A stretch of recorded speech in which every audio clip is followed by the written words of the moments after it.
Today we're going to cover many solo techniques that will enrich your solo playing, your practice, your improvisation. And we're going to use a backing track from The Thrill Is Gone, that classic B.B. King song, to demonstrate all these different solo techniques so you can break out of the pentatonic box and do lots of other things. So we're going to break this video into three pieces. I'm going to show you a list of the things we're going to cover. And then I'm going to demonstrate on the guitar these particular techniques. And the last part of this video will have actually be playing and applying those techniques to the actual backing track of The Thrill Is Gone, so you can see how it's applied in context. Because it's one thing to see the techniques, and it's another thing to see how you apply those to an actual song. So I think this would be really useful if you could learn how to use these techniques with this backing track. You can apply it to lots of different songs. So that said, let's look at the list of what we're going to cover. Okay, here's our list. So first of all, The Thrill Is Gone. It's 12-bar blues progression. And the chords are B minor, E minor, G major 7, and F sharp 7, sharp 9. So I'll go over those chords in a minute. The B minor chord, you should know at least a few of the 5 locations on. I'm assuming at least a few of the 5 locations on the fretboard to play that.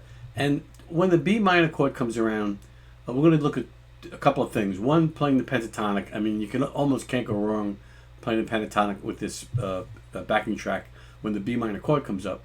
And then I'm going to show you a 1-string scale. Playing the scale, the B minor scale, along 1 string, it's very melodic sounding with some, you can do lots of slides, obviously, when you're on 1 string. And we'll throw in 1 major note from the major scale also to give a little extra color. And then we're going to show thirds. We're going to play thirds during the B minor scale, during the B minor chord. And I have another video on how the thirds are constructed and how to play them in any key. I'll put that description below. I'll put that link below in the description. Then we get to the E minor chord. I'm going to show you 3 different walkdowns and some double stops too. And we get to the G major 7 and the F sharp 7 sharp 9 chord, which is also called it's often called the Jimi Hendrix chord. I may call it that in the future just because it's easier to say than F sharp 7 sharp 9. I'm going to show you an easy way to play it too. And for that, you can play some pentatonic. You can play the chords for the turnaround, play some pentatonic, and I'm going to show a chromatic passing that can get us between these 2 chords. Actually, between the Jimi Hendrix chord and the B minor chord. So that said, let's demonstrate some of these skills, and then in the final section, we'll actually play the backing track and apply those skills to the backing track and show you how they work in context. All right, let's go through the chords now. B minor, I'm sure you can play B minor on the 7th fret in lots of different places. E minor, I'm assuming you know that, obviously. The G major 7, you may not know, it's the 4 middle strings here from the 10th to the 12th frets. And the way to remember the fingering for this, start off with a B minor in the D minor shape. Okay, the D minor shape. Take it up here to the B minor. This 12th fret here is the root on the B string. And get all 4 fingers involved. So you want to pick up your index finger, your ring finger, and put it on the 12th fret of the D string, and put your pinky down on the 12th fret of the B to get the full B minor in the D minor shape, but it's a B minor chord. Now, the easy way to get the G major 7 is pick up your index finger, put it on the 10th fret of the A. There's G major 7. Easy way to remember. Play a B minor and move your finger over to get this G note on the 10th fret of the A string. Play the 4 middle strings, G major 7. As far as the Jimi Hendrix chord, the way to remember that, I think, is start off with an F sharp 7. So it's the C shape, sort of the cage system, with your pinky down on the 9th fret of the G string, 9th fret of the G string, and that gives you an F sharp 7, right? So it's the C shape with the pinky on the C shape for the chord for the F sharp. Like his F7, his F sharp 7, like C down here, the C shape. Put your pinky down to get the B flat on the 3rd fret of the G, C7, and now I got F sharp 7. And now I'm getting to the Jimi Hendrix chord in a second now. Just rearrange this triangle here on the A, D, and G strings on the 8th and 9th frets. and rearrange it so that you can finger it this way to free your pinky up. Because your pinky needs to go on the 10th fret of the B string to get an A note. And there's your Jimi Hendrix chord, F sharp 7, sharp 9. Okay. Hopefully those are good ways to remember how to play these chords. And again, you could use those little memory tricks for different keys for those same chords. Okay, let's go to the next section. We'll do the skills, some of the improvisation skills that we'll apply in the last section. We actually play the backing track with what we've learned. Okay, so now let's talk about how we're going to go through the chord changes. So for B minor, you have 3 things you can play.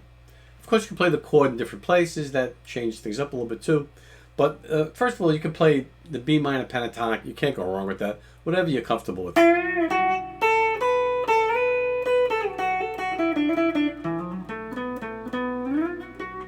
And again, you can play up here.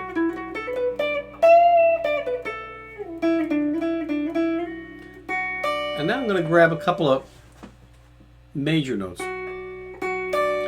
I'm hitting the G string on the 11th fret and the D note on the 10th fret of the E string, and then go down 1 note, and then the two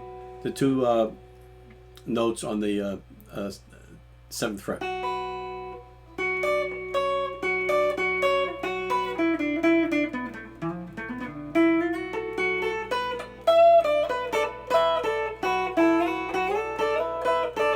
So you could do whatever you want with the pentatonic and some double stops. But the other 2 things you can do that's really interesting is you could play the B minor scale on 1 string.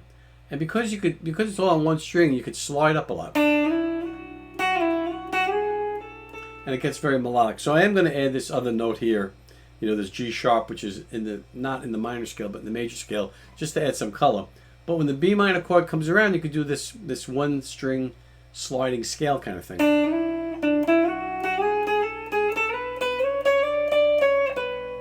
And go up and down a bit for that.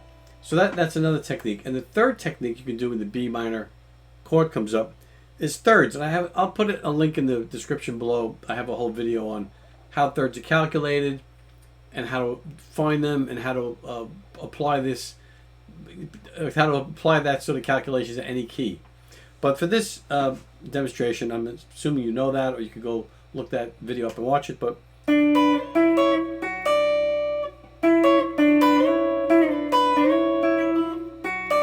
so those are thirds, right?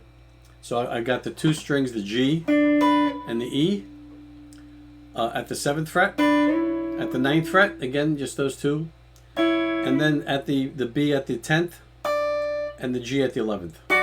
And that's coming right from the B minor, the C sharp minor, and the D. It's coming right out of those chords, except I'm only playing the G and the E strings, the G and the E. Okay, and you could play it different ways, but I like to use the pick for the G and my middle finger for the, for the E. Now you could do them separately, or you could do them together. So you just have to be comfortable using the double picking. So that's for the E minor chord. That's for the B minor chord. Next is the E minor. All right, now the E minor, you've got 3 kinds of walkdowns you could play. When the E minor chord comes around, you take the last 3 strings of the B minor chord, E minor chord, the G, B, and E strings, the last 3 strings, and then walk down to like an A minor shape, and then a D shape, which is a G chord really, and then lower your, the index finger, and you get this nice turner. You get this nice walk down. You can also play it down here, with on the 2nd fret of the D string. So what I'm doing here is I'm playing the open G and B strings always. So I'll do a E, E flat,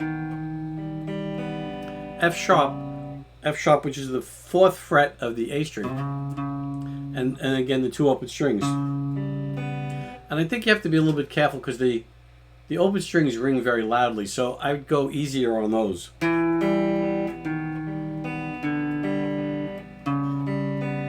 otherwise they kind of overwhelm, the walk down.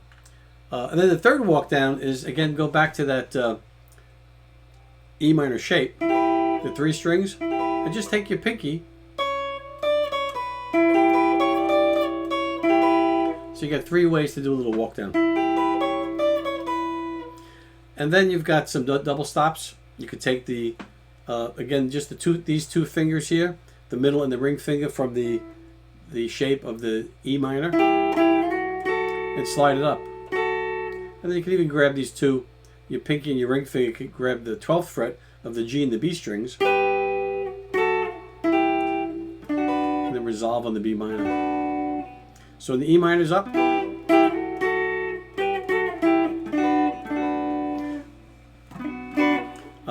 and something else. The other double stop you could do is, let's see. You could do some double stops just with the 2 high strings, the B and the E,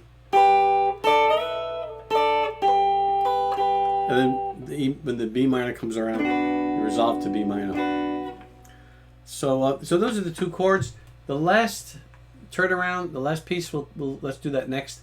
How do we handle the G major 7th and the Jimi Hendrix chord? What can we do with that? Okay, for the turnaround, you've got the G major 7 and the Jimi Hendrix chord, and you can just play the chords when they come around. Or you could do some pentatonic with this C sharp note from the major scale. Whatever you want to do, or some pull-offs.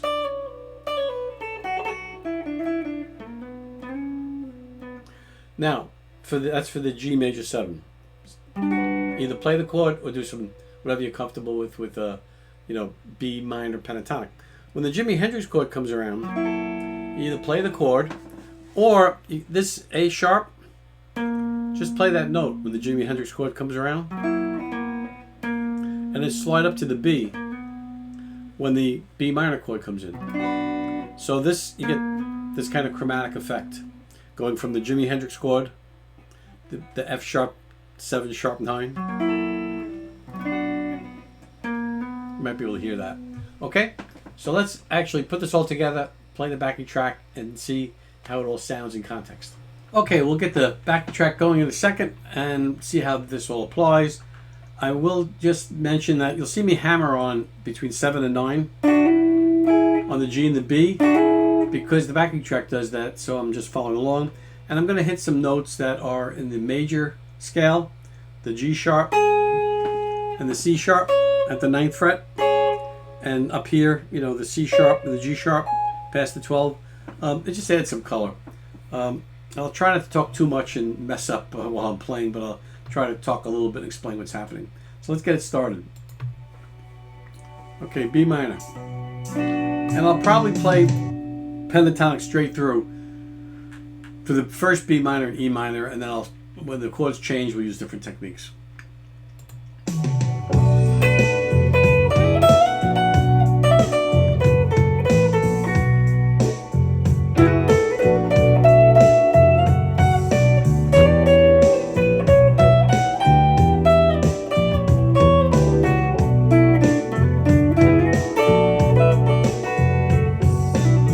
G major 7. Hendrix chord.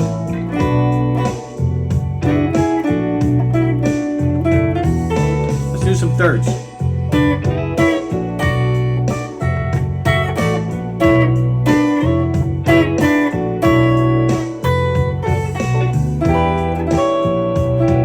Walk down.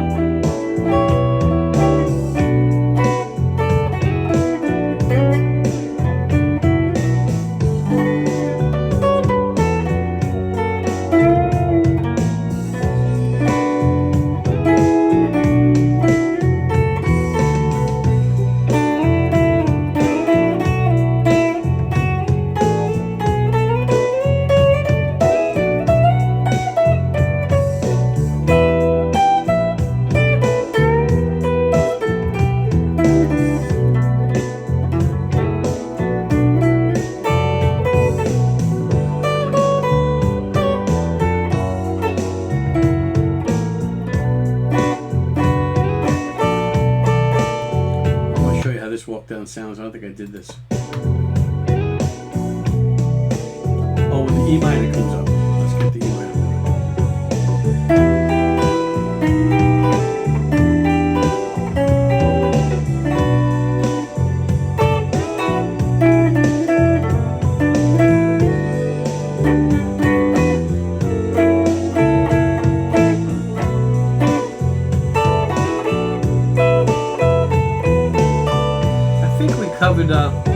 Let's see, we covered the single string, we covered the thirds, we did a lot of pentatonic, we did some notes from the major scale. I think we covered it all. So, one last thing. When we end, we could do a B minor 9. It's kind of jazzy, kind of gives a cool sound to it. So, I'm gonna sort of do a little chromatic move here, and you'll see how it sounds. It sounds good. So here's the G minor 7, Hendrix. Gives it sort of a fancy little ending. So I hope you found this useful. If you like it, hit the like button, subscribe if you want to continue and see other videos as they come up. And again, you can apply these to different keys, just move them around. And I have some other videos you could look at earlier to see how the thirds are made, and how you can change those for different keys, and the walk downs and turnarounds as well, which we really didn't do turnarounds here, but that other video I'll put in the description, the link for that. Have a great day. Thanks for listening. See you next time. Bye.